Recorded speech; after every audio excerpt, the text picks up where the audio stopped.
September 12, 1944, near Castelnuovo di Garfagnana, Tuscany. The mist clung low to the Apennine pines, carrying the smell of resin, cordite, and damp earth. In the half-light before dawn, 8 men lay silent beneath branches they'd cut and piled by hand. Their rifles glistened faintly with dew. Somewhere below, the road that snaked up from the valley floor was still empty, but they could already hear it. The deep, rhythmic clank of treads, the metallic cough of exhaust, with a sound that every partisan learned to fear. A tigre. The men were part of the 36th Garibaldi Brigade, former miners, farmers, and deserters from the old Royal Army. Their leader, Captain Renzo Falco Moretti, crouched behind a mossy stone wall, binoculars pressed to his eyes. In a whisper that barely rose above the cicadas, he said, "Un mostro di acciaio, a monster of steel." The youngest of them, Pietro, barely 20, gave a nervous laugh. "If it's a monster, then it bleeds oil, not blood, and monsters can fall." They had one chance. The night before, they had buried 2 British-made Hawkins anti-tank mines beneath the bend where the road curved between 2 poplar trees. A third mine, disguised under straw, waited near a wooden bridge. If the tiger took that bend too sharply, its weight alone would trigger hell. Falco signaled to Gianni, the demolitions man. The partisan nodded, checking the wire that snaked up toward the detonator hidden under a broken cart. Everything depended on timing and patience. The Germans rarely traveled alone. First came a Kübelwagen, headlights dimmed, carrying 2 Wehrmacht scouts. Then a column of Panzer Grenadiers followed on foot, rifles slung, eyes scanning the slopes. Only when they gave the all-clear did the tiger growl into view, a slab-sided shadow emerging from the fog. Its turret turned lazily like an animal sniffing the air. The men in the brush could feel it before they saw it. The ground vibrated, tiny stones bouncing in the dirt. Pietro clutched his Carcano rifle tighter, his breath shallow. Falco whispered, "Now remember, not until its front wheel passes the white stone." "Then, Gianni, do it." The tiger lumbered closer, its engine a deep metallic heartbeat. Its sides were caked with mud from the Serchio Valley, its barrel still blackened from some earlier fight. Through the commanders, Kubler stood Oberleutnant and Franz Keller, a veteran from the Eastern Front, confident, unhurried. To him, these Tuscan hills were nothing but another backwater duty hunting banditry. He had no idea that the locals, watching him from the woods, had once been his supposed allies. Falco watched the first tread reach the marker. Stognani ora, a blinding flash ripped through the fog. The explosion shattered the silence, tossing dirt and timber skyward. The tiger lurched, one track blown apart, its right side dipping into the ditch. Flames licked up through the grating. Keller shouted orders, his men spilling from the hatches, firing blindly into the trees. "Avanti!" Falco yelled. The partisans opened fire.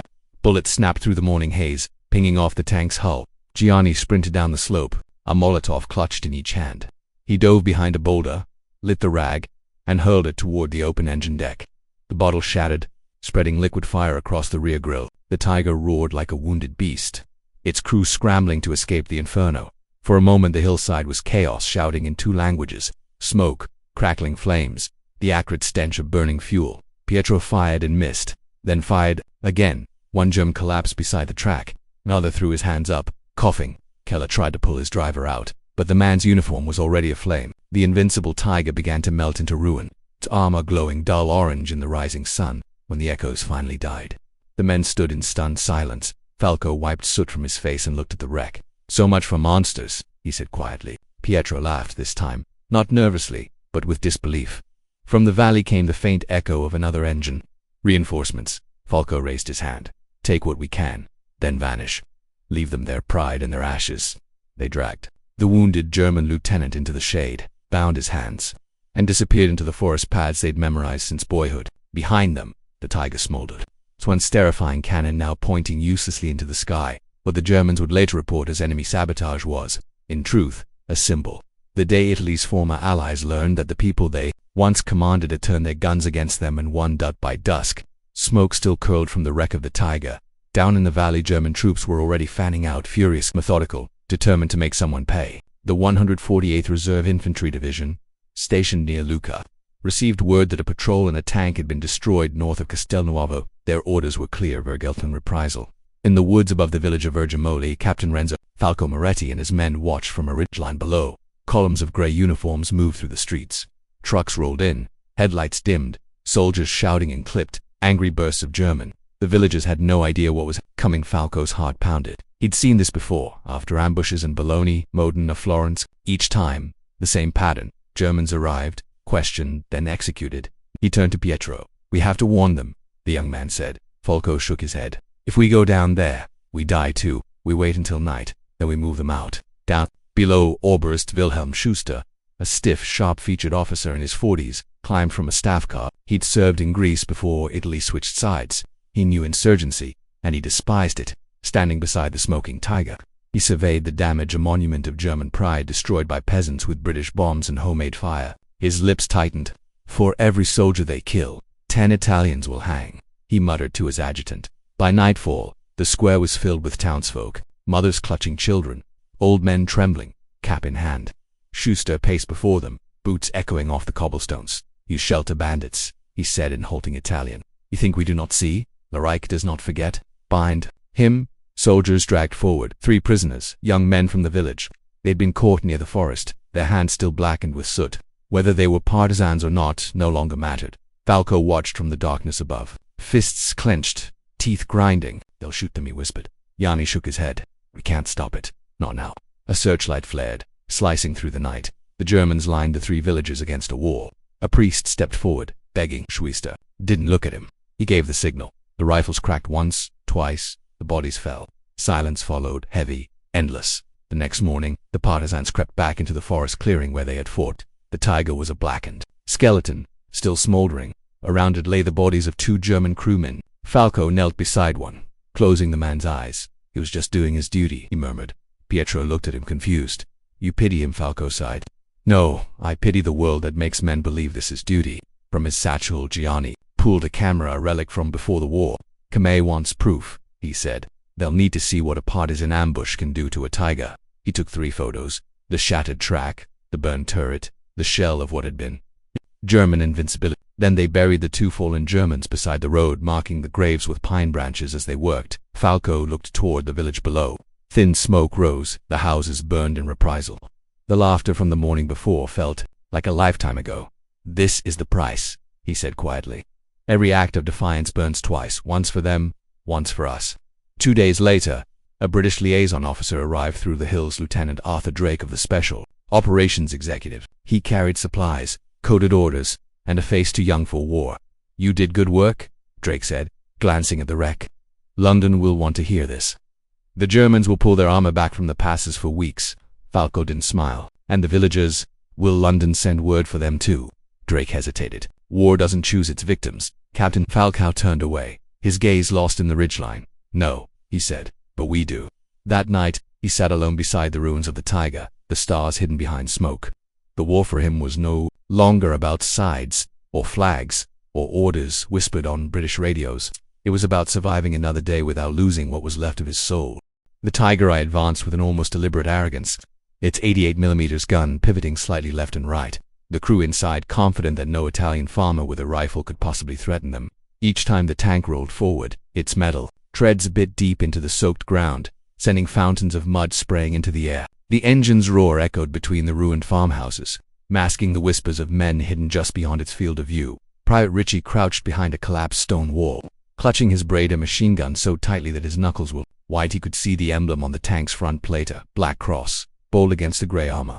It gleamed weightily in the afternoon sun. Just a few meters away, Paolo held a bundle of TNT wrapped in a dirty canvas bag, his hands trembling, lips moving in a silent prayer. The resistance commander, Captain Vittorio Bianchi, watched through binoculars from his vantage point on a low ridge. His men had mined the field hours before, carefully placing explosives beneath a shallow layer of mud. They'd calculated every meter of the tank's likely path based on its earlier movements. But Vittorio also knew the Tiger was on. Commander could stop, turn, or even reverse, and then all their work would mean nothing. "Wait for it." "Not yet," he whispered into the small field radio. The Tiger reached the narrow bottleneck of the path, where the road sloped down into a muddy ravine bordered by broken olive trees. The partisans had cleared this section deliberately, making it appear like the safest route forward. The German tank commander, Lieutenant Hans Kruger, scanned the terrain from his cupola, his blue eyes cold and cautious. He saw nothing but ruined farm fields and empty stone walls. He smirked, thinking these Italians had all fled then. With a thunderous crack, the Tiger's right tread hit the first mine. The explosion lifted several tons of steel off the ground. Shrapnel and soil erupted into the air. The tank landed with a grinding crash, one side sagging, gear screeching as the driver tried to correct course. Smoke poured from the damaged section. But the tiger didn't stop. It kept crawling forward, its immense torque dragging it onward, even crippled. Now, Vittorio shouted. Dozens of figures emerged from the ruins, opening fire from all directions. Bullets pinged harmlessly off the tank's frontal armor, but the noise disoriented the German crew. Paolo sprinted forward, sliding through the mud like a shadow, clutching his TNT charge. He ducked behind the immobilized track, jammed the explosive beneath the idler wheel, and ran back just as a machine gun burst stitched the ground behind him. Inside the Tiger, Kruger barked orders laid Schnell. As his gunner swung, the turret toward the ridge. The cannon roared, sending a shell into a farmhouse and obliterating half of it in a single hit. But before the gunner could reload, the TNT went off. A second explosion tore through the Tiger's flank. The shockwave punched through the metal plating, and fire erupted from the engine compartment.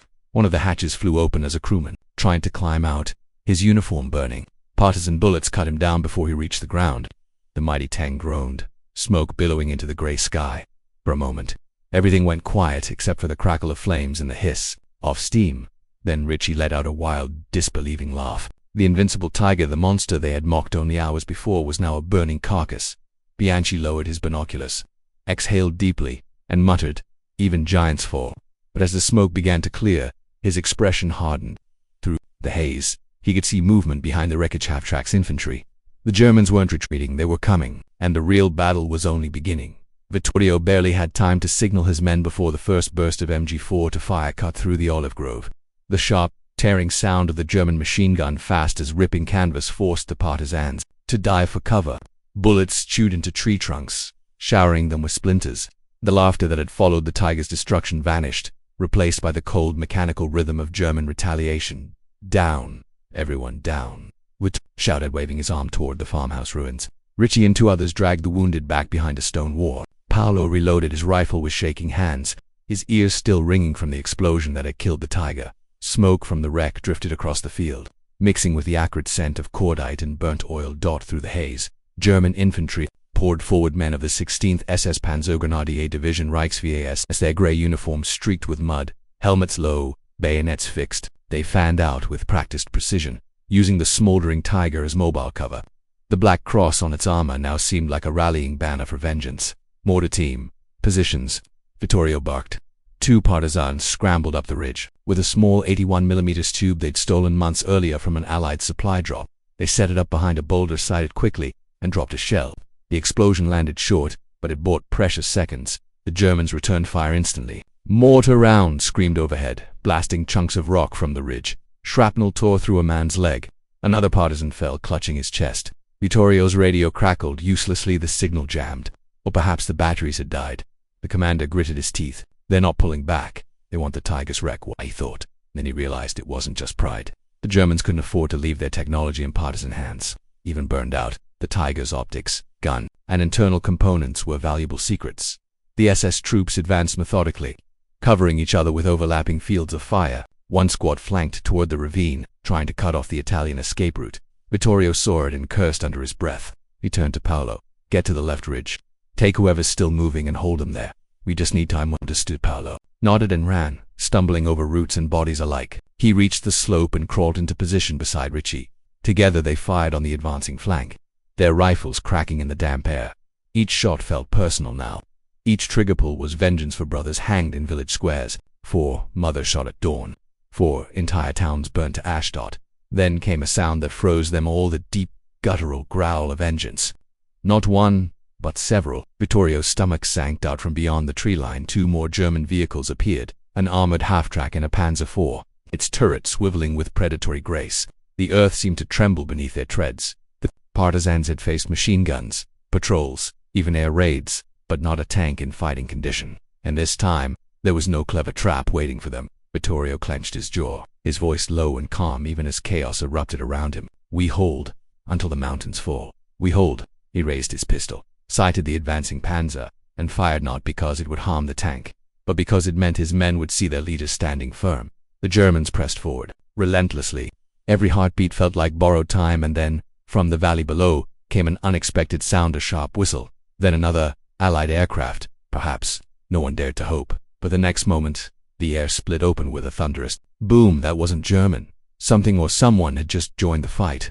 The roar of engines grew louder, slicing through the cacophony of rifles, mortar, and the groaning metal of the tiger wreck. Vittorio squinted toward the sky. Silver shapes glinted between the clouds, Allied P-47 Thunderbolts, diving in tight formations, their 8.50 caliber guns spitting fire into the German positions below. The SS infantry froze, rifles halfway to their shoulders, eyes scanning upward. The tanks hesitated, their commanders unsure whether to advance or retreat. Every man knew the legend of these aircraft, trugged, fast, deadly. Rumors of their firepower had traveled even to these Tuscan hills, but seeing them in person, raining lead, was something else entirely. Vittorio seized the moment. "Forward! Push now!" he yelled. The partisans scrambled from cover, firing with renewed ferocity, targeting the Germans who had hesitated beneath the diving P-47's Ricci and Pal, flanked a half-track, tossing a Molotov into its engine compartment. The vehicle erupted in flames, its occupants jumping free only to be met with partisan rifle fire. The Tiger, already crippled from the ambush, shuddered under the P-47 strafing runs.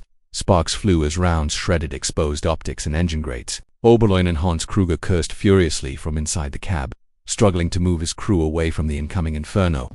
Smoke filled the tank's interior, blinding the men as fire crept through seams in the armor below the ridge. German infantry tried to regroup, but every movement drew the attention of the Thunderbolts. The partisans had gained a temporary reprieve, but Vittorio knew it wouldn't last. The Germans were disciplined. They had reserves. But from the ridge, Captain Vittorio's eyes scanned the tree line. He spotted a group of men slipping through the underbrush. Local villagers he had alerted hours earlier. They carried bundles of food, water, and basic medical supplies for the wounded. Among them was Elena Rossi, a nurse who had tended to his men after previous skirmishes. Her eyes met his, full of resolve. "We're with you," she said quietly, handing him a bandage and a bottle of iodine. The partisans pressed forward. Each movement was precise, almost choreographed, firing, moving, reloading, retreating under cover. Every action was calculated to keep the Germans off balance, exploiting their overconfidence. The combination of ground fire and air supports began to turn the tide. Kruger realized that holding the Tiger roar, even retreating with it intact, was no longer possible.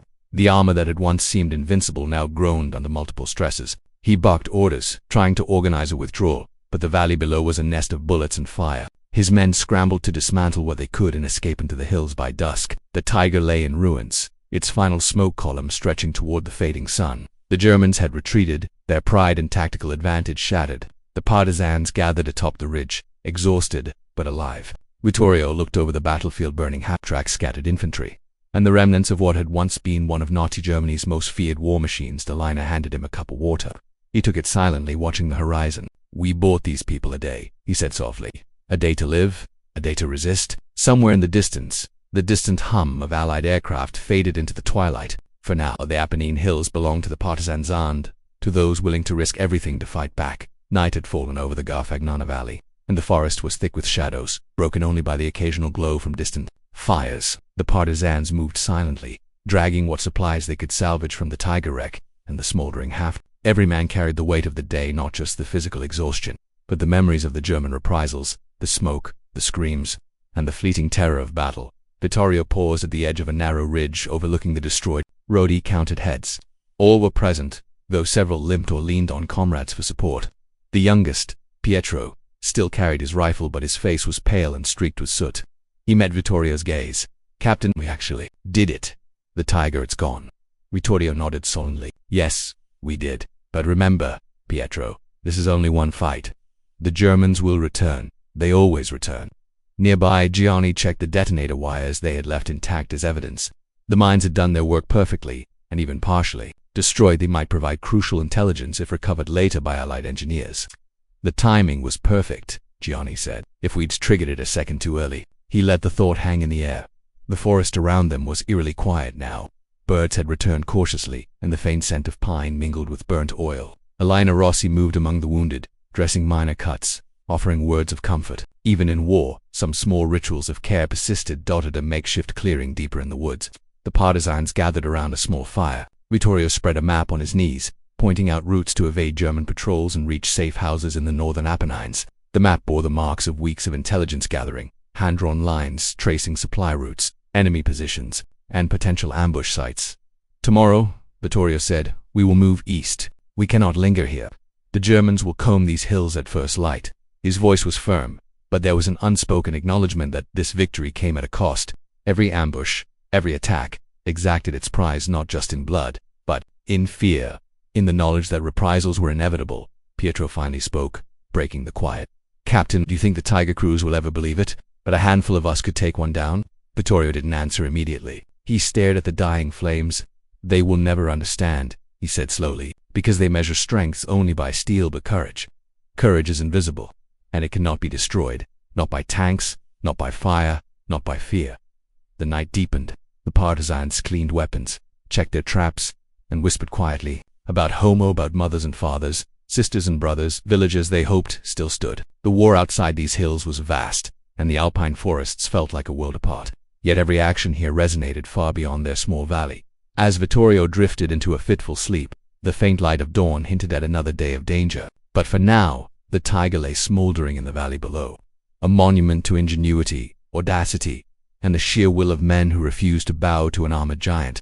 By mid-September, news of the ambush had begun to ripple through the scattered partisan networks across Tuscany and Emilia-Romagna. Word traveled slowly at first, carried on foot, through secret radio transmissions, and whispered from village to village, but the tale of how a handful of Italian fighters had taken down a tiger eye captured imaginations. In the village of Castelnuovo, elders told their children the story with awe, how a monster of steel had rolled straight into an ambush, and how men armed with nothing but courage, homemade explosives, and rifles had emerged victorious. Even soldiers who had seen the destruction firsthand described it with incredulity. German propaganda dismissed it as enemy sabotage. But partisans across the region knew the truth. Vittorio Bianchi and his men moved carefully, aware that the Germans would intensify patrols in response. Yet the Tiger's destruction had provided a morale boost that no fear or threat could erase. Captain Renzo Falco Moretti, stationed further north in the Apennine passes, received reports from Vittorio detailing the battle. Falco allowed himself a rare smile. "The invincible can fall," he wrote back in shorthand, "but only when courage meets cunning." The partisans began training others in the techniques they had used. Mines were set along narrow roads. Ambush points were scouted meticulously, and flares coordinated with Allied reconnaissance flights. What had begun as a desperate, localized strike had become a blueprint for resistance across northern Italy. Allied intelligence soon picked up the story, and even the British liaison, Lieutenant Arthur Drake, sent reports back to SO headquarters in London. The photographs of the destroyed Tiger, combined with first-hand accounts from the partisans, offered not only proof of tactical success but also a morale boost for resistance movements throughout occupied Europe. London analysts noted, Italian partisans capable of neutralizing heavy armor strategy, ingenuity and courage combined. Meanwhile, German command reassessed their operations in the Apennines. Units were reinforced, but commanders now approached the area with caution. The psychological impact of a single ambushed Tiger weighed heavily. If a solitary machine of their might could be destroyed by irregular fighters, what could an entire network of determined locals achieve? Back in the hills, Vittorio and his men maintained their vigilance. Night after night, they moved, hid, and struck as needed, knowing each day brought new risks. The ambush had not ended the war in Tuscany, but it had marked a turning point. The myth of the Tiger's invincibility was shattered, and with it, the aura of German supremacy in the region. As Vittorio looked down from a ridge at the valley, now quiet and littered with memories of battle, he understood the power of this single act. It wasn't the Tiger itself that mattered, nor the armor, nor the firepower. It was the audacity of ordinary men, defying fear, shaping history in the shadow of giants. Weeks passed, and the events of that fateful morning became legend among the partisan brigades. Yet for those who had been there, Vittorio, Pietro, Gianni Falco, the memories were less heroic and more visceral. The roar of the Tiger, the acrid smoke, the cries of wounded, and the unmistakable reality of death lurking behind every tree. They knew that victory had been hard won, and that every success invited the specter of reprisal. Vittorio often patrolled alone along the forest ridges, revisiting the site of the ambush. The Tiger's carcass had long been stripped of anything valuable by German engineers who returned weeks later. What remained was a charred skeleton half buried in mud, a silent witness to both ingenuity and audacity. As he knelt beside it, he thought about Oberloin and Hans Kruger and his crew. Were they still alive? Did they understand that their invincibility had been broken not by superior firepower, but by strategy, timing, and courage? In the villages, the story spread differently. Some recounted it with pride, others with sorrow. Every act of resistance came at a price. Families mourned those executed in retaliation. Yet they also whispered about how a single group of partisans had stood against the seemingly unstoppable might of Nazi Germany and survived. Vittorio knew that these dual realities, the horror and the triumph fought, would define the legacy of the resistance in the Apennines. Allied officers visiting the region began coordinating more systematically with local brigades. The destruction of the Tiger became a teaching point. terrain exploitation, the use of small explosives, and the psychological advantage of surprise could offset the technological superiority of German armor. In training camps, partisan leaders would tell recruits, "The machine is strong, but it cannot think." For Vittorio, the ambush was also a lesson in leadership and restraint. He had spared as many Germans as possible, tended to the wounded, and ensured that reprisals against civilians were minimized whenever feasible. War, he realized, was not just a contest of firepower, it was a test of morality under fire. Every decision carried weight, and every moment demanded clarity, courage, and calculation. By the winter of 1944, the Apennines were a hive of resistance activity. The lessons learned from the Tiger ambush informed every subsequent operation: ambushes on convoys, sabotage of railways, and careful coordination with Allied reconnaissance. The Partisans had become a network, a shadow force, capable of striking fear into even the most experienced German officers. Yet the men and women who had toppled the steel giant remained quietly vigilant. They knew that history would remember victories in grand battles and cities taken, but it was the small, desperate acts of courage in the hills where monsters of steel fell to ingenuity and bravery that truly shaped the war. As Vittorio looked out over the Apennines, snow beginning to dust the ridges, he understood a truth that would stay with him forever. It is not the might of the weapon that defines victory, but the resolve of those who wield its hand, those who dare to stand in its path. Spring came to the Apennines, and with it, a fragile renewal of life. The forests bloomed again, the olive trees bore new leaves, and the mountain streams ran clear, washing away the traces of smoke and mud from the Tiger ambush. Yet for the Partisans, the war had not soft. The Germans still patrolled, still hunted, still retaliated, but the legend of that day lent the resistance a quiet confidence, a reminder that even giants could be felled by careful planning and courage. Captain Vittorio Bianchi gathered his men in a secluded grove near the Serchio River. Around the fire, he recounted the ambush once more, emphasizing the tactical lessons: timing, terrain advantage, coordinated fire, and patience. The men listened intently, some still haunted by the memory of what they had seen, others inspired by the knowledge that their small group had altered the balance of power, even if only for a moment. Pietro, now more confident in battle, spoke up. "Captain, when we tell others, should we make it sound like we were fearless?" Vittorio shook his head. "No, fear is real, Pietro. Courage is acting despite it. That is the story we tell, not of men without fear, but of men who chose to fight anyway." Allied liaison officers continued to visit, bringing supplies, radios, and intelligence reports. Lieutenant Arthur Drake returned with new orders and praise from London. "The destruction of the Tiger has inspired resistance across northern Italy," he said. "Your action shows what determined people can do, even against overwhelming odds." But Vittorio remained wary. "Inspiration is dangerous," he replied. "It draws attention. Every story of defiance brings the Reichs closer to those who act. We celebrate, yes, but we remain hidden. We fight, yes, but we fight wisely." The villagers, too, had begun to speak openly, though carefully, of the ambush. They told their children and neighbors how ordinary men had used brains, courage, and daring to strike a blow against an empire. Each retelling shaped the myth of the Partisans, embedding it in the memory of a land scarred by war. Yet those who had fought knew the truth.